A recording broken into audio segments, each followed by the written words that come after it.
Well, one of the interesting speeches that was given recently was given by the President of the United States.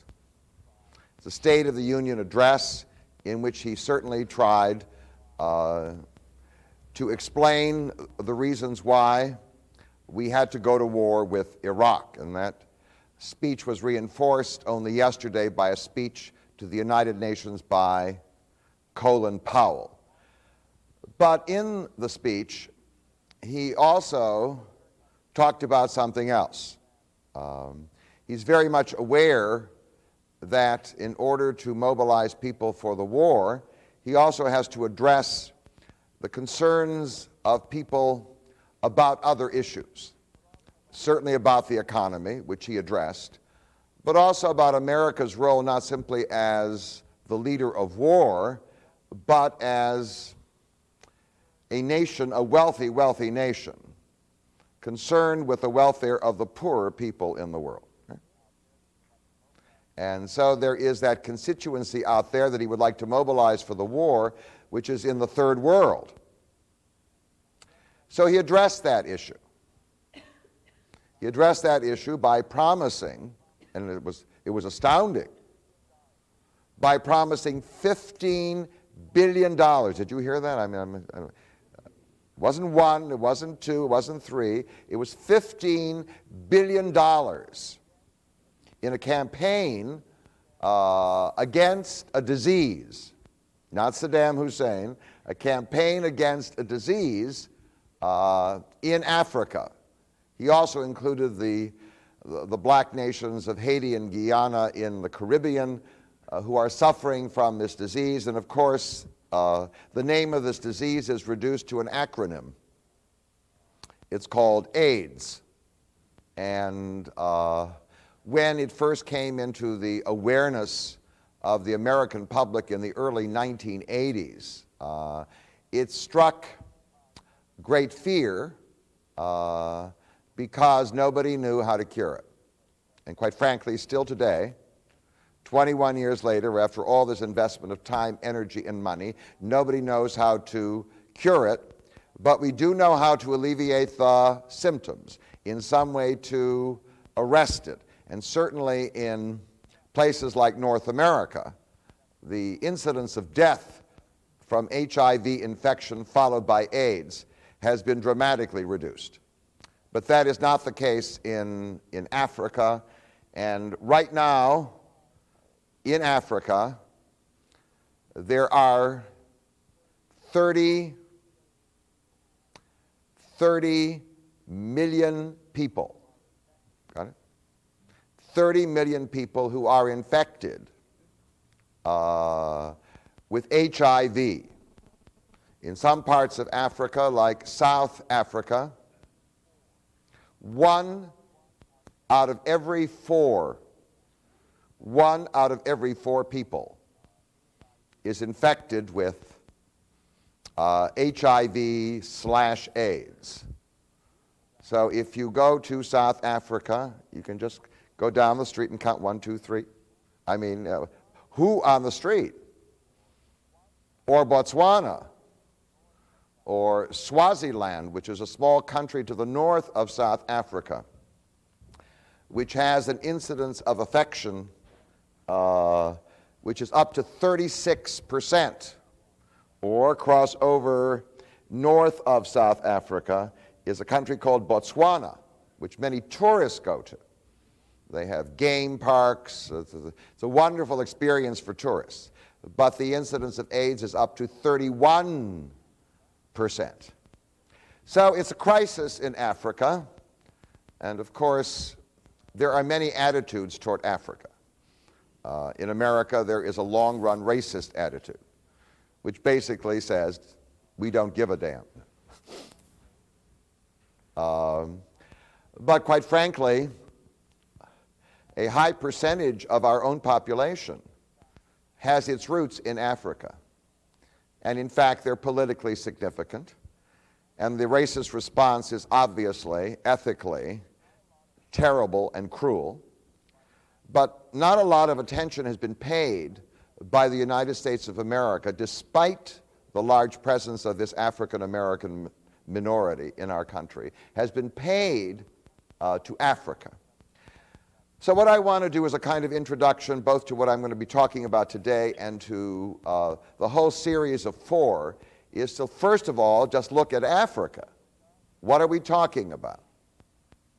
Africa is one of the largest continents in the world.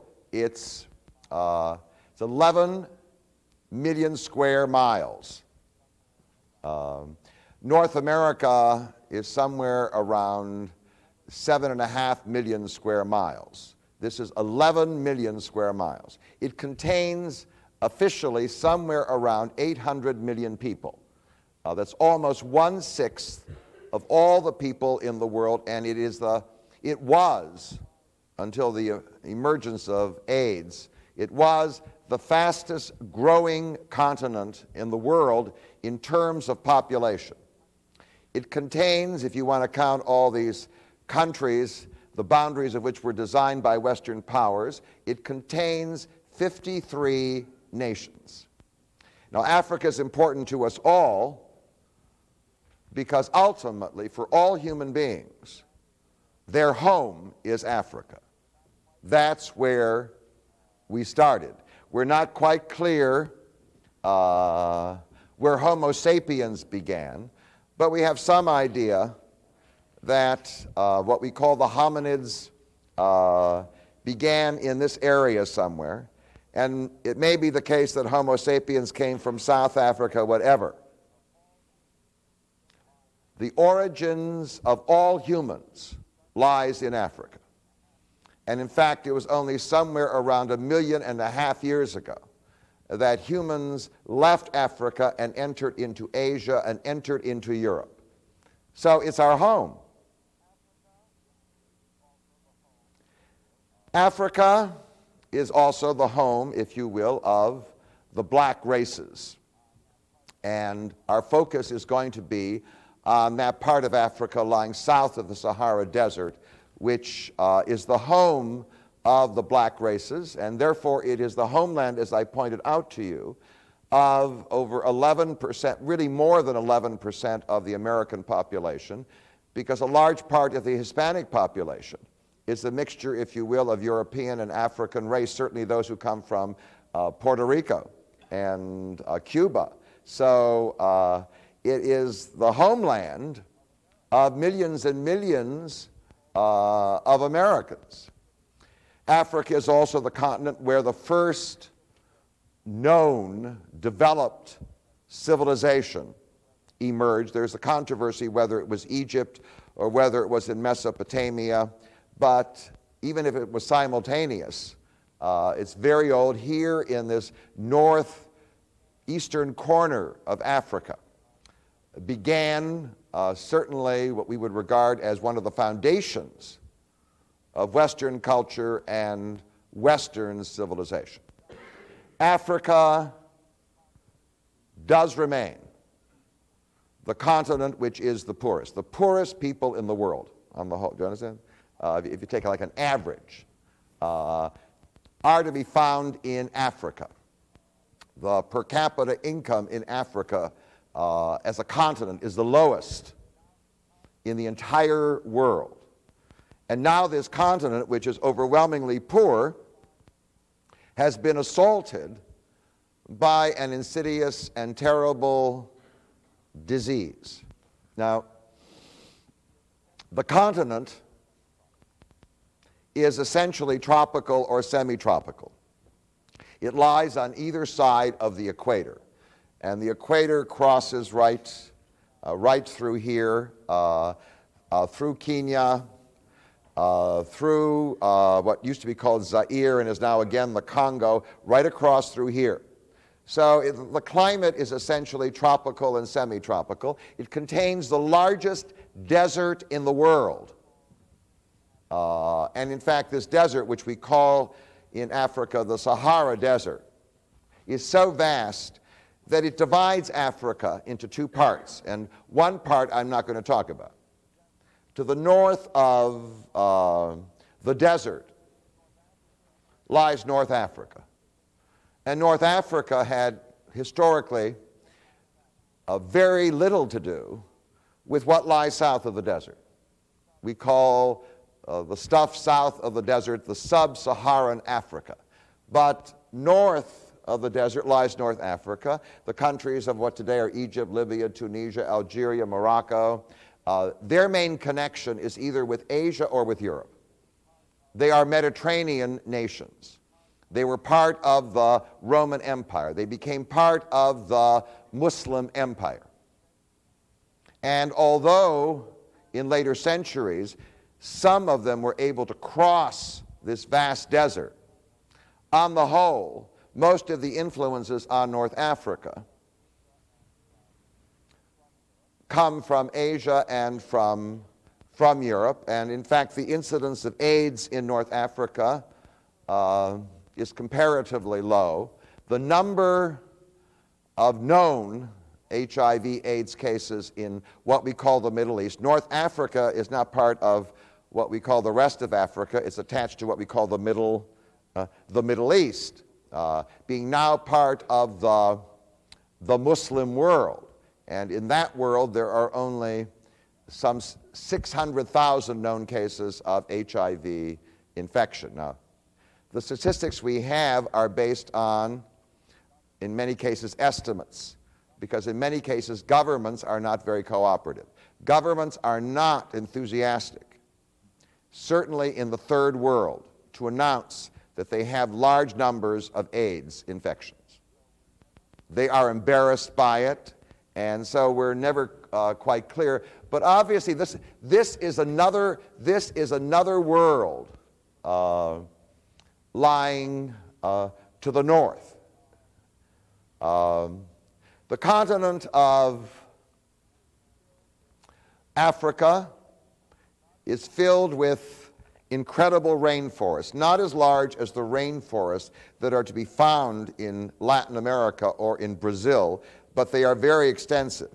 And certainly if you're talking about countries like the Congo or Gabon, you're talking about very, very large sections of the continent that we used to call, in a pejorative way, it was a word that was only used for Africa. We used to use the word jungle. In other parts of the world, when the same phenomenon existed in British Columbia, we simply called it a rainforest. It's a continent filled with many minerals. Already, the major sources for gold and diamonds are to be found in Africa. But we know there are many other minerals, and one of the reasons why people in modern times wanted to conquer Africa was because they believed these minerals existed, and indeed they do, and if exploited could provide great wealth for them, for the conquerors. It is a continent of three important rivers. One rises here in East Africa. It's called the Nile, and flows all the way and opens up into the Mediterranean Sea. And quite frankly, it's very important for connecting North Africa to the rest of Africa because it's hard to cross the desert. One of the ways to cross the desert is to what? Go up and down the river. The second, a very important river, arises in the mountains of West Africa, flows eastward, and empties into what's called the Gulf of Guinea or the Atlantic Ocean. It is the Niger or Niger River. And in fact, it passes part of the way through the southern part of the desert and was one of the major waterways, means of transportation for the people in West Africa. A third great river rises not far from the origins of the Nile. It's called the Congo. As you may remember, it was discovered by Spencer Tracy, when he found Dr. Livingstone in the 19th century. I am sure the Africans knew about it long before. This river rises near those mountains, curves up, and is a way of going through the rainforest, because the rainforest is almost impenetrable. So the way you get through the rainforest is that you can use the Congo as a means of transportation. And another very important river that was used by slave traders is the river in South Africa, which features Victoria Falls. It's called the Zambezi. It arises in the deserts of West Africa, and heads all the way to the Indian Ocean. Those are the four great rivers, and in fact, in most cases, whatever civilizations appeared in Africa in ancient or more recent times generally appeared on those rivers. And one of the most interesting things about Africa is the most interesting large mammals in the world have chosen to live there. They live there. I mean, if we want to see them, if we want to see the most interesting animals in the world on the whole, we tend to go to Africa. They reside there and obviously make the continent interesting for tourists. On the whole, their habitats have been almost completely destroyed. In fact, they now reside, there is no wild in Africa. It's one of the illusions. What you have, we had a discussion about zoos last Sunday, a wonderful one. What you have is either what I call a small zoo, which is the Detroit Zoo, or you have a large zoo, which is called a game park. All the animals are what? Labeled, identified, they got tags on them, doctors check them, whatever, they run around, and tourist vans generally go all the way through looking for them. Most of the tourists think they're in the wild. They're not in the wild. They're in a large zoo, because most of the land, most of the territory of Africa has now been taken over by humans, and they've driven these animals into these reserves where they are available, obviously, to run around in a limited way and to be observed by the people who penetrate their domain. Now, I do want to say that in sub-Saharan Africa, they're developed what I would call a series of races and a culture attached to them, which is very important for understanding what happens with AIDS. Because you have to understand the culture in terms of understanding the response. One of the things that's always said, certainly on the left, is that the problems of Africa are all due to the foreign conquerors, to the Europeans who came. And in fact, many African politicians will tell you that. The fault lies in the colonialists. If only they had not come, a paradise would have existed. And of course, that statement is not true. So let me outline for you the people who are in what we call sub-Saharan Africa. That's the Africa we're talking about.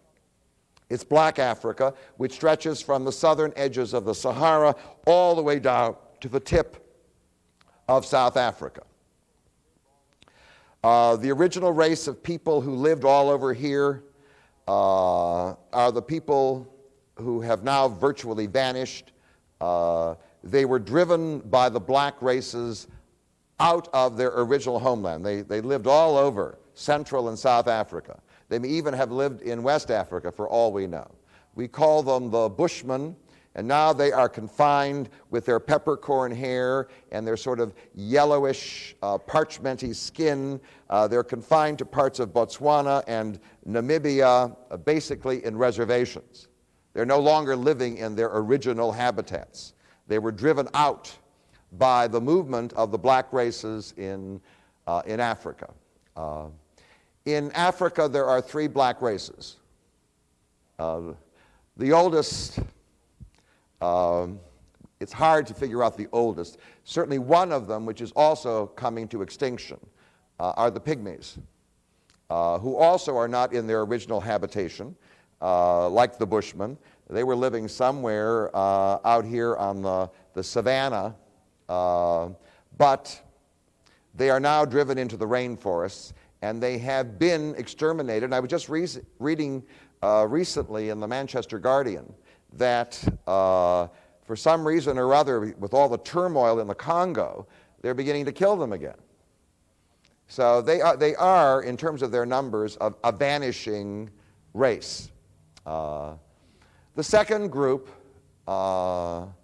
is a group of blacks who seem to have their home somewhere on the Nile River, the lower reaches of the Nile, I should say the upper edges of the Nile, and they're called, therefore, Nilotics.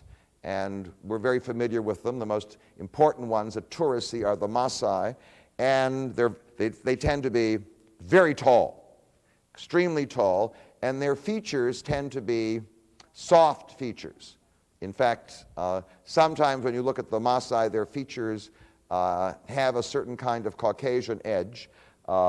They have moved down into areas of Uganda and Kenya and Tanzania, and they've also spread along what we call the northern edges of the rainforest in the plain.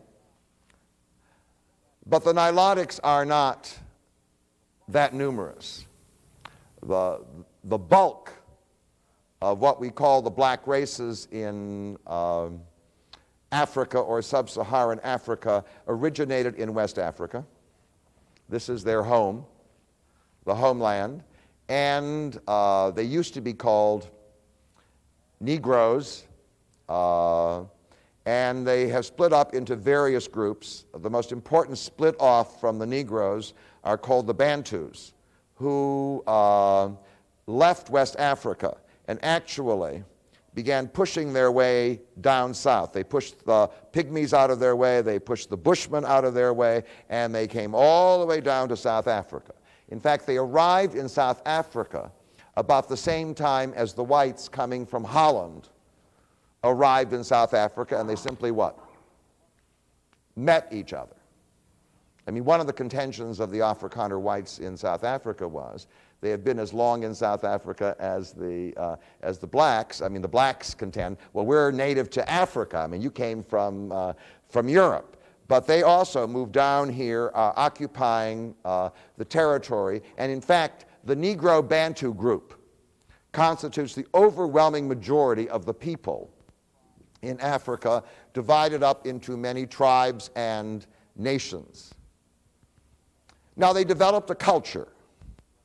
It's mainly the culture of what I call the Negro Bantus, but it also applies to the Nilotics because bumping into each other, they influenced each other. The culture is mainly built around agriculture. And agriculture was radically altered in Africa after the 16th century by the bringing of Europeans of plants from the New World, right? From America and North America and South America to Africa. Now, there's a featured animal in Africa. If you go to China, the featured animal is what? The pig. The featured animal in Africa, and in fact there are many, many African tribes and nations which historically regarded it as the symbol of wealth, are cattle. Certainly if you talk to the Maasai, the Nilotics, their wealth is cows. The way you historically paid for a wife was to offer so many cows, so much cattle. Cattle is very important. It was part of their culture. The political development of the Negroes and Bantu until modern times was generally what I would call low level.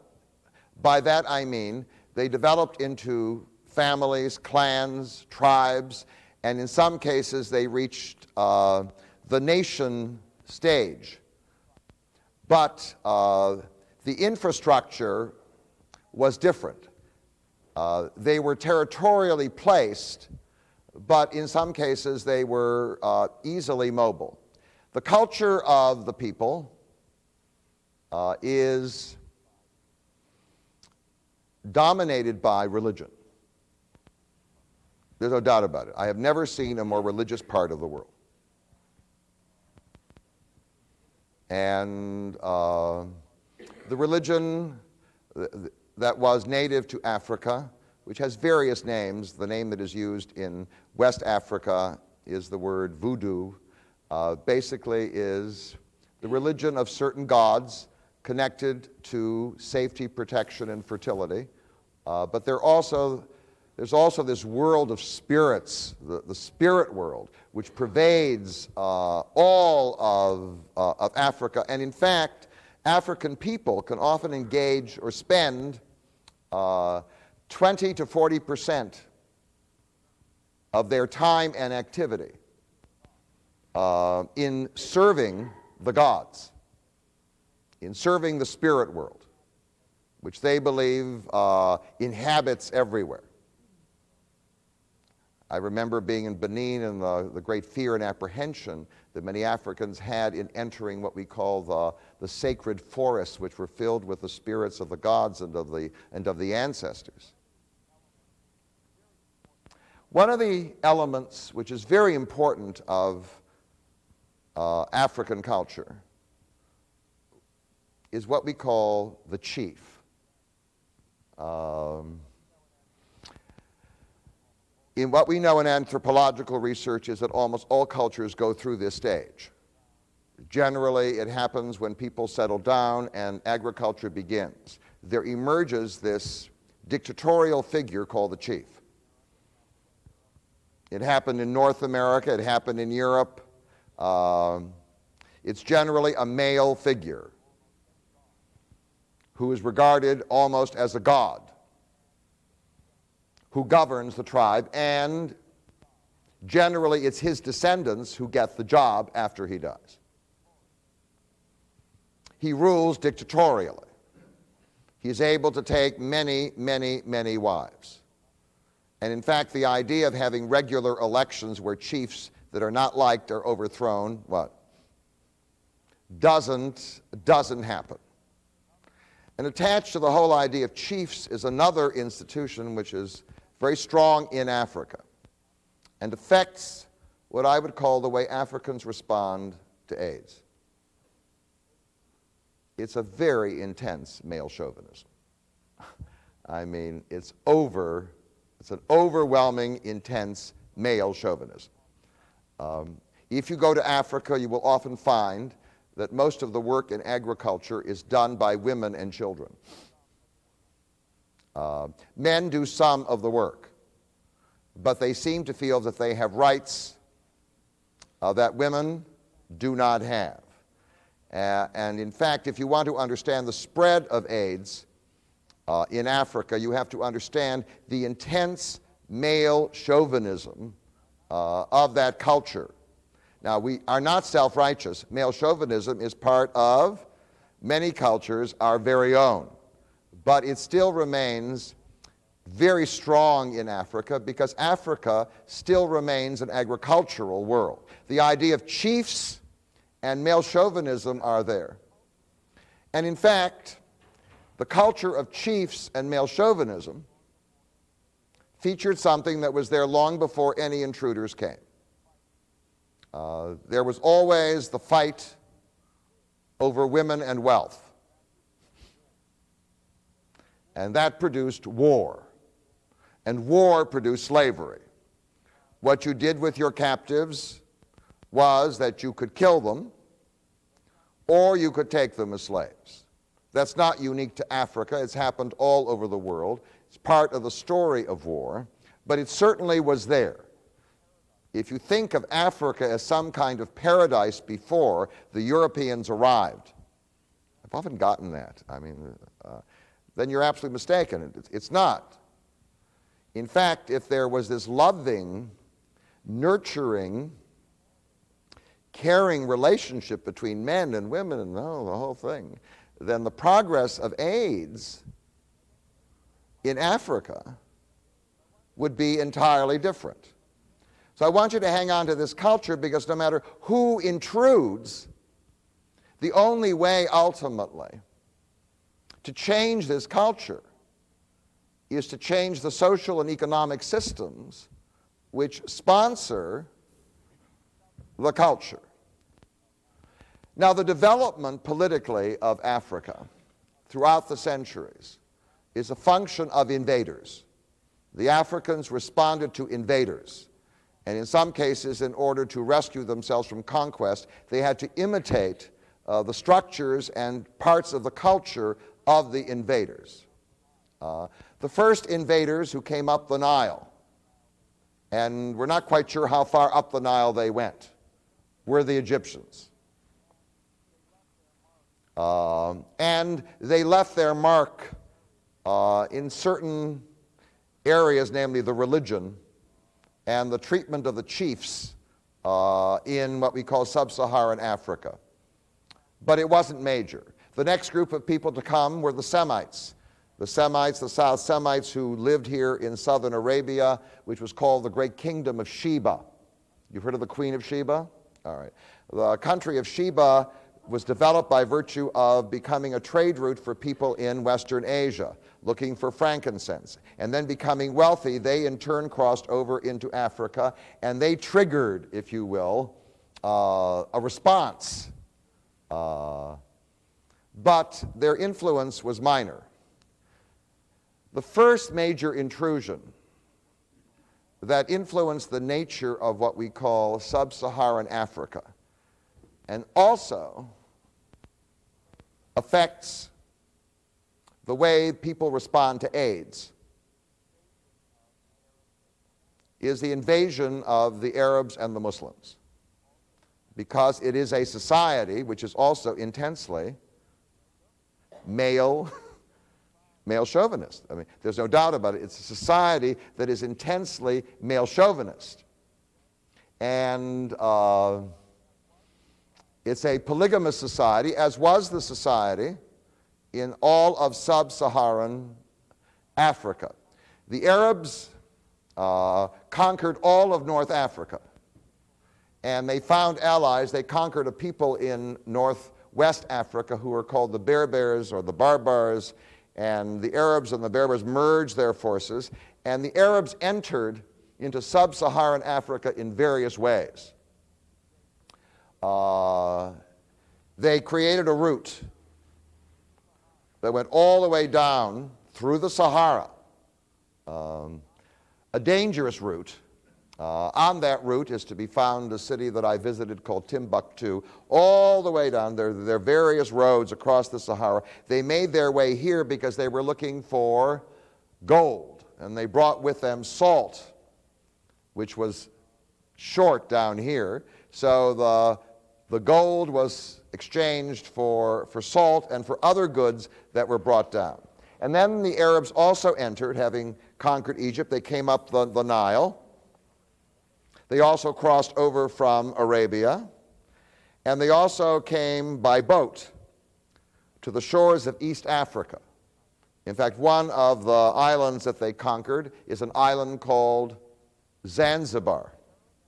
And the Arabs did not find the minerals they were looking for, but they did find people who would be useful for the Muslim world. They were slaves, African slaves, and in fact that became a very important part of what we call the trade, the arrival in the Muslim world of thousands and thousands of African slaves. Along the way, they brought their own religion, which remains a very powerful force in sub-Saharan Africa, the religion of Islam.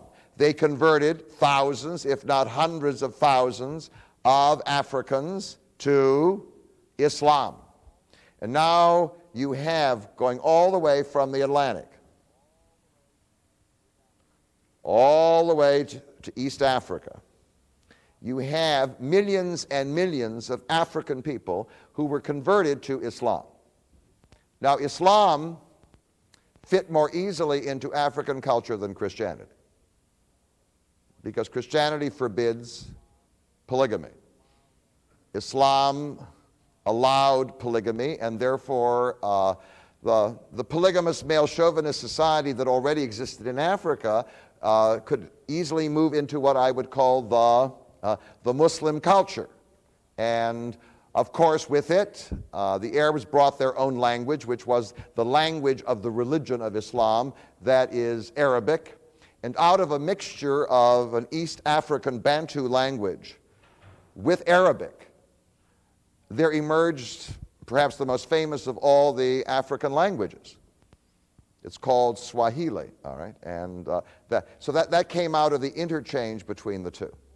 Now, in order either to respond to the Arab invasion or deal with it, there emerged the first African kingdoms, the first African nations. And so over here there was Ghana, there was Mali, over here there's Zanzibar, and down here along the Zambezi, which the Arabs penetrated in looking for slaves, is to be found the ancient kingdom, the ruins of which you can explore, the ancient kingdom of Zimbabwe. In order to respond to the invaders,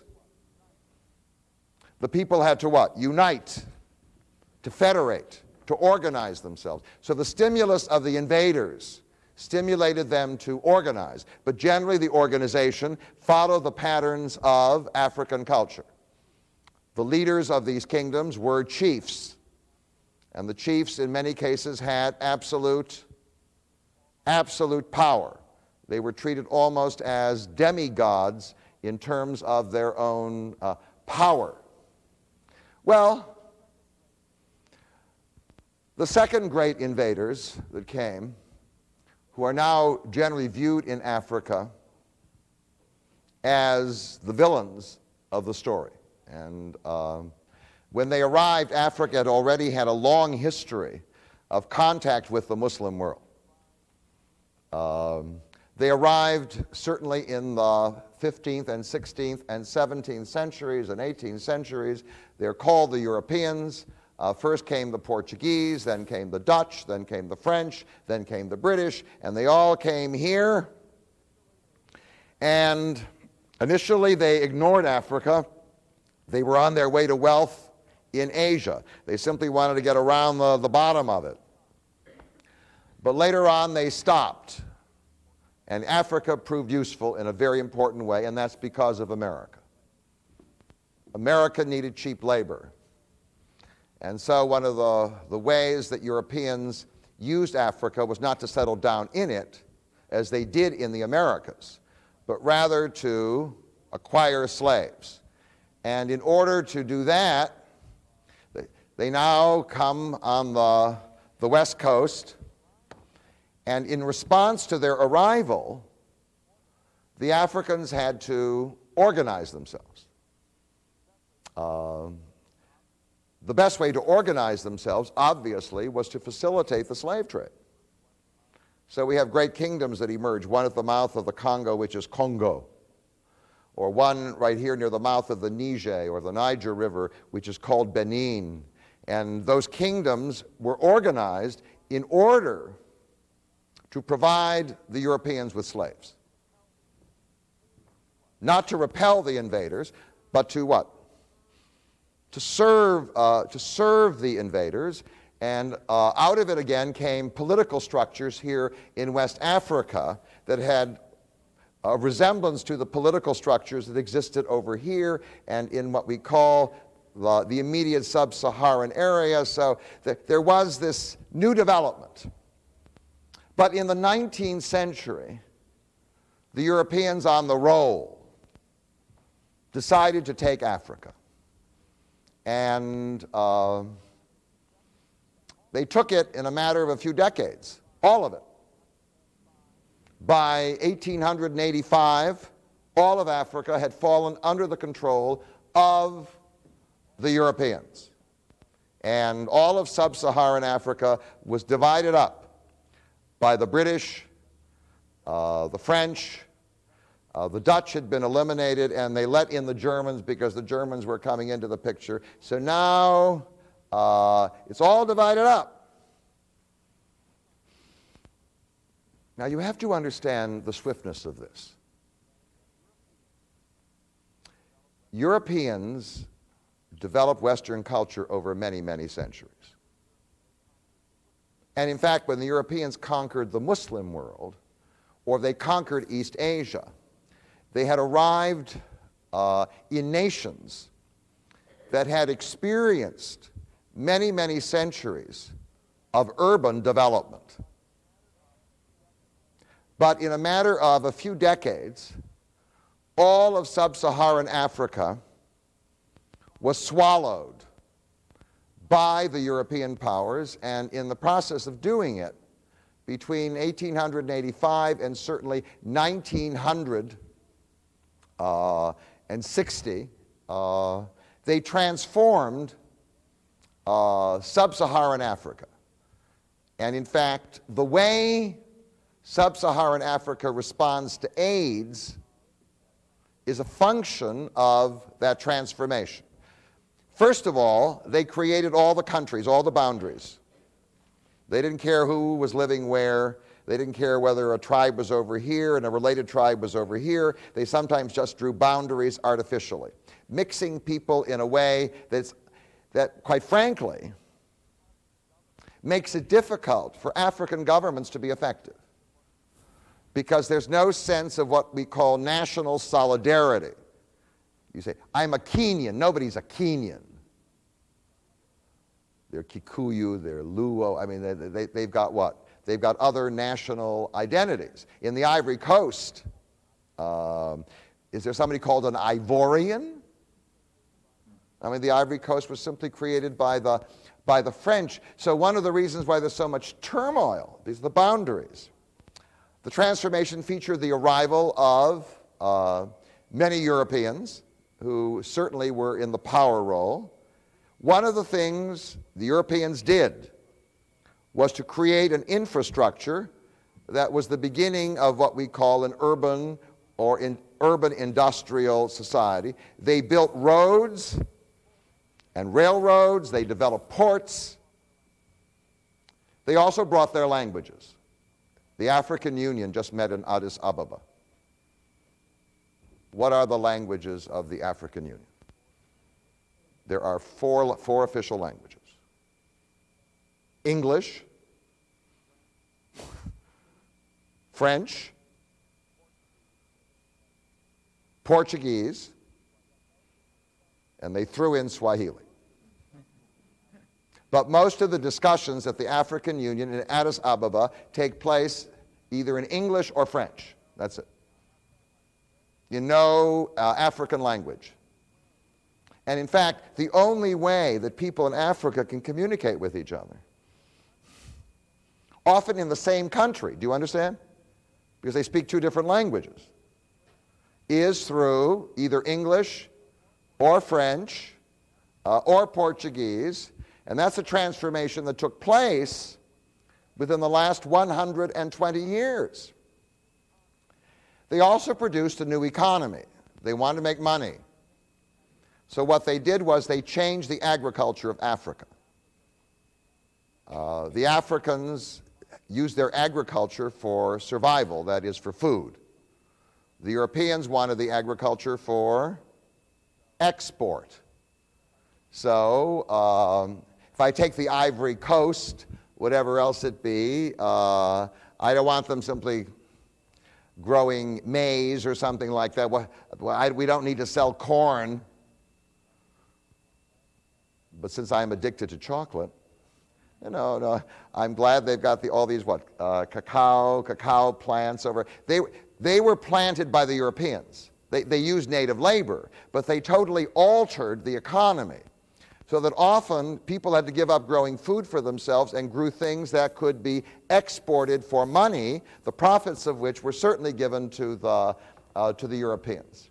One of the things they did found in Africa, mainly by missionaries, Christian missionaries, were schools and educational institutions where people could be westernized at I would call a kind of lower level, but the schools were introduced, and in fact they brought what today we call modern secular education in some way to these places. Many of the leaders of the rebellion against the Europeans were trained in these schools. But then, starting with the end of the Second World War, between 1945 and 1970, almost all the nations in sub-Saharan Africa achieved what is called independence. Now, let me talk about the word independence. You can say to your child, you're independent. That's good. And you can give them a certificate. Right? You are, do you understand? You are independent.